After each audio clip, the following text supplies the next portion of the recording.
बद्ध पद्मासनो योगी प्राणं चंद्रेण पूरयेत् धारयित्वा यथा शक्ति भूर्ये सूर्येण रेचयेत् येन तक्तयेजेन कृत्वा ध्यानये तिरोधते रेचेत ततो अन्यन् स्नेरेव न वेगते है। हठयोग प्रदीपिका की ये श्लोक है। एक साधक मन की जिज्ञासा कि किस प्रकार नामजप और प्राणायाम का संयोजन नाम की सिद्धि को प्रकट करता है। आइए इस विषय पर आप और मैं इस ग्रंथ के माध्यम से जानने का प्रयास करते हैं। वर्षों नाम जप कर भी यदि आप खाली हाथ हैं, आज तक आपने सुषुम्ना के चमत्कार को जाना और समझा नहीं, तो ये आज का वीडियो आपके लिए रामबाण औषधि है। क्योंकि इसे जान योग की ये छोटी छोटी क्रियाएं आपकी साधना में यदि सम्मिलित हो जाती हैं तो निश्चित जानिए नाम की सिद्धि आपको प्राप्त हो जाएगी। जय श्री हरि। पूज्य गुरुदेव के चरणों में प्रणाम। सभी नामनष्ट साधकों को जय जय श्री सीताराम।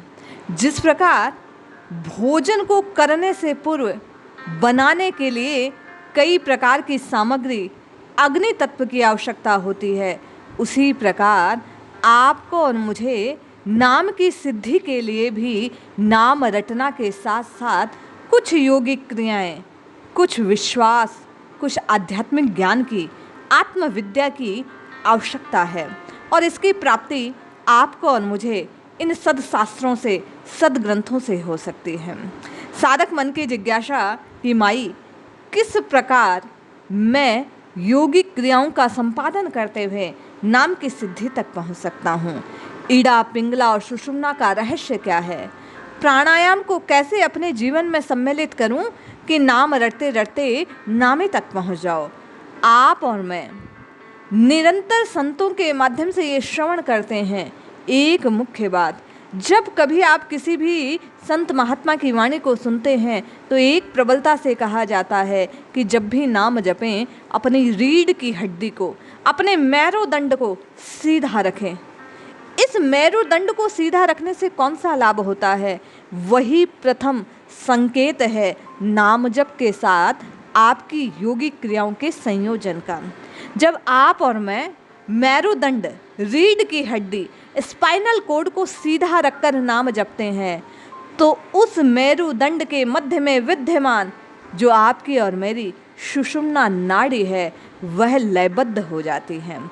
सातों चक्र उसी बीच संयोजित रहते हैं और आपका और मेरा मेरुदंड को, अपनी रीढ़ की हड्डी को सीधा रखकर राम राम राम इस प्रकार रटने का आरंभ करना मानो जैसे संकेत हो कि इंटरनेट से या किसी भी प्रकार आकाशीय शक्ति को प्राप्त करने के लिए, ब्रह्मांडीय शक्ति को प्राप्त करने के लिए एंटीना को सीधा कर देने से, घुमा देने से जैसे संकेत प्राप्त किए जा सकते हैं, उसी प्रकार रीढ़ की हड्डी को सीधा कर लेने से इस पिंड की शक्ति ब्रह्मांड से जुड़ जाती है। जाने अनजाने आप और मैं जब अपनी रीढ़ की हड्डी को सीधा रख राम राम राम राम इस प्रकार जपना आरंभ करते हैं तो आपकी और मेरी प्राण शक्ति संतुलित होने लगती है। चंद्र और सूर्य दोनों, ईड़ा और पिंगला जो नाड़ी है, अपने अपने शुद्धतम रूप में आने लगती है। अन्यथा आपने ये अनुभव किया होगा, या तो आपकी ईड़ा अधिक चलती है या पिंगला अधिक चलती है। जो चल रही है उसी का प्रभाव आपके शरीर पर होता है। जैसा तत्व सक्रिय है उसी के अनुरूप विचार आपके और मेरे हृदय में आते हैं, वैसे ही क्रिया शक्ति आप और मैं प्राप्त करते हैं। जो अधिक है उसी का बाहुल्य आपके किसी ना किसी कार्य के रूप में परिलक्षित होता है। तो यदि नाम की सिद्धि चाहते हैं, सुषुम्ना को जागृत करना चाहते हैं, तो आपको और मुझे चाहे 10-5 मिनट हो, जीवन में प्राणायाम को शामिल करना होगा। अब प्राणायाम क्या है? 3 क्रियाओं का संयोजन है प्राणायाम। प्रथम है पूरक, दूसरा है कुंभक और तीसरी है रेचक। पूरक क्या है? शरीर से, नाक से प्राण शक्ति, इस वायु को भीतर खींचना, ये पूरक है। उस खींचे हुए वायु को भीतर ये जो घड़ा रूपी, कुंभ रूपी अपना खाली स्थान है पेट का, उसमें भरकर रखना, ये कुंभक है। और उसको बाहर छोड़ देना, ये रेचक है। त्याग देना, बाहर निकाल देना। और ये जब संयोजित होता है तो प्राण शक्ति का शोधन होता है। और प्राण शक्ति का शोधन आपकी सुषुम्ना को जागृत करने के लिए लाभकारी सिद्ध होता है। और जैसे ही सुषुम्ना जागृत होती है, आध्यात्म विद्या में सुषुम्ना क्या है? भगवान शंकर का जो आधि नारीश्वर, अर्ध नारीश्वर स्वरूप है, वही सुषुम्ना का संकेत है। कैसे? बोले ईड़ा और पिंगला का संयोजित रूप, संचालित रूप, उसका बिल्कुल ठीक ठीक समायोजित रूप, ये सुषुम्ना की जागृति को प्रदान करने वाला है। और भगवान शंकर का अर्ध नारीश्वर रूप इसी बात को प्रकट करता है कि ईड़ा और पिंगला का पूर्ण संयोजन, समुचित संयोजन भगवान के उस स्वरूप की देन है।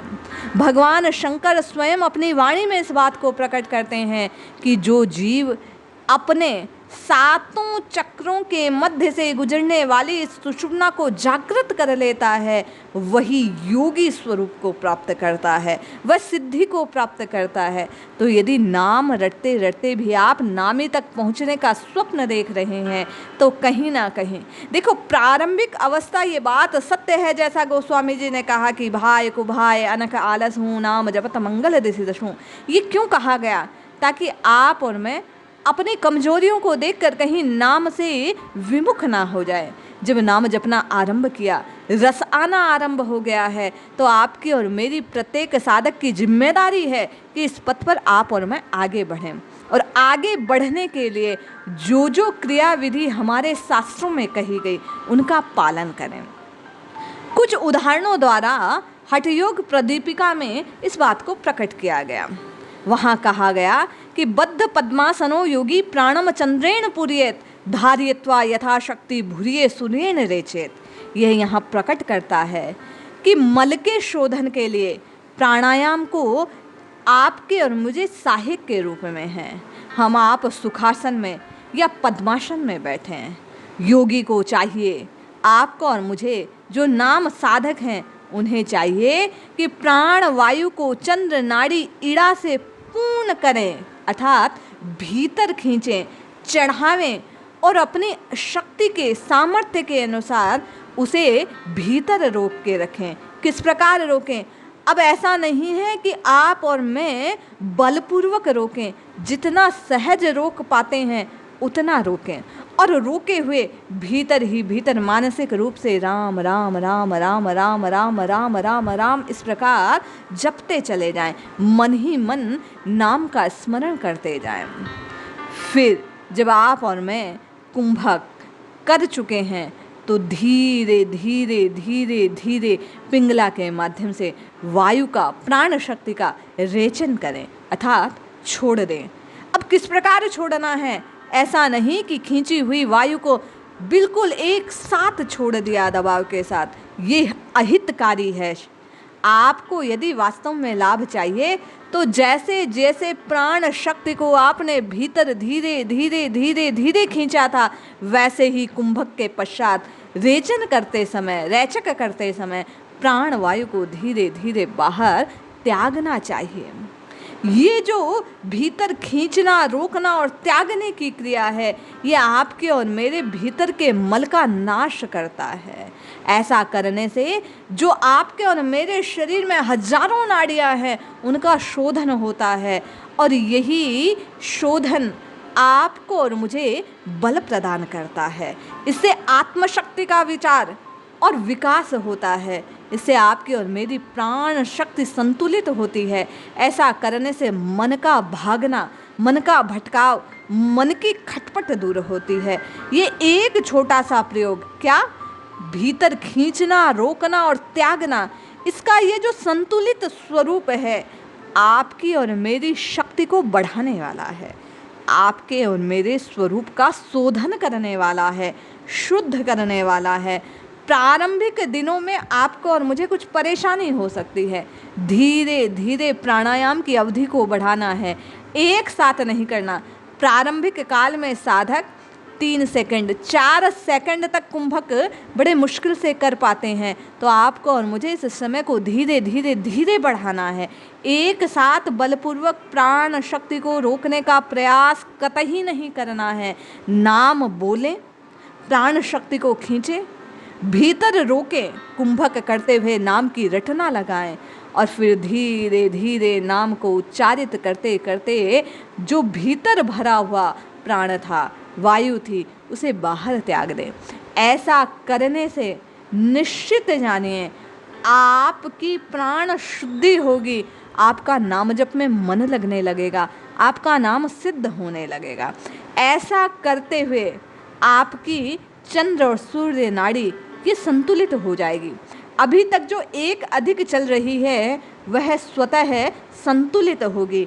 धीरे धीरे अभ्यास को बढ़ाने से कुंभक पर आप और मैं जब अधिक कार्य करने लगेंगे, रोकने का प्रयास करते करते जब इस विधि को करते करते कुंभक बनने लगेगा, तो आपके और मेरे श्वेद और कंप के जो पर्वत हैं वो धारण होने लगेंगे। आप भीतर अपने नाम की और अधिक मानसिक जपना को प्रारंभ कर पाएंगे और वास्तव में सिद्धि तक पहुंचने के लिए वो भीतर का जो नाम जप है, आपने संतों की वाणी में पहले भी श्रवण किया कि मानसिक जप सर्वोच्च है। क्यों? क्योंकि वह मानसिक जप करते हुए साधक कुंभक का अधिक संयोजन करता है अपने जीवन में, और वही भीतर रोक की हुई प्राण शक्ति आपको मुझे प्रत्येक साधक को बल देती है। इसलिए प्रयास करें कि नाम की रचना तो आप और मैं वर्षों से लगा रहे हैं, लेकिन हठ योग प्रदीपिका के इस छोटे से प्रयोजन को, क्या है प्रयोजन, सिद्धि तक पहुंचाना चाहता है। संत महात्मा आपको और मुझे ये शास्त्र वास्तव में हमारे जीवन का जो प्रयोजन है, राम मिलन की जो अभिलाषा है, उसको पूरित करवाना चाहते हैं। तो आज से आप और मैं इस विधि से, किस विधि से, इस प्राणायाम की विधि के साथ नाम की रटना हो, चाहे 5 मिनट और अधिक ना भी कर पाएं, बाकी समय चलते फिरते घूमते उठते बैठते खाते पीते जैसे नाम की रटना लगा रहे हैं लगाते रहें, लेकिन दिन में 5 मिनट नीचे आसन बिछाकर पद्मासन या सुखासन की अवस्था में बैठकर अपने मन को शांत करते हुए प्राण की शक्ति को धारण कर, रोक कर और रेचक के समय नाम की रटना को लगाकर आप और मैं प्रयास करें अपनी सुषुम्ना को जागृत करने के। और इसका लाभ ये होगा कि बहुत शीघ्र मन वश में हो जाएगा, मन हरिनाम की रटना में अधिकाधिक लगने लगेगा, प्राण शक्ति बलवती होगी, आपके भीतर के विकार समाप्त होंगे, आप राम जी की कृपा दृश्य को अनुभूत करने लगेंगे। दिव्य अनुभवों के लिए आप लालायित हैं। प्राणायाम के साथ नाम जपने से सिर्फ 5 मिनट से आरंभ करें और निश्चित आपको ऐसे चमत्कारिक लाभ होंगे कि आप और अधिक इस समय को बढ़ाएंगे और आप नाम की रटना प्राणायाम के साथ लगाते लगाते एक दिन सिद्ध योगियों के समान उन आत्म तत्व की जागृति के अनुभूतों से दो चार होंगे। इसलिए जपिए, रटिए, पुकारिए, अपने प्राण वायु की शुद्धि को समुचित रूप से संचालित करते हुए अपने नाम की रचना को सार्थक कीजिए। जय श्री हरि।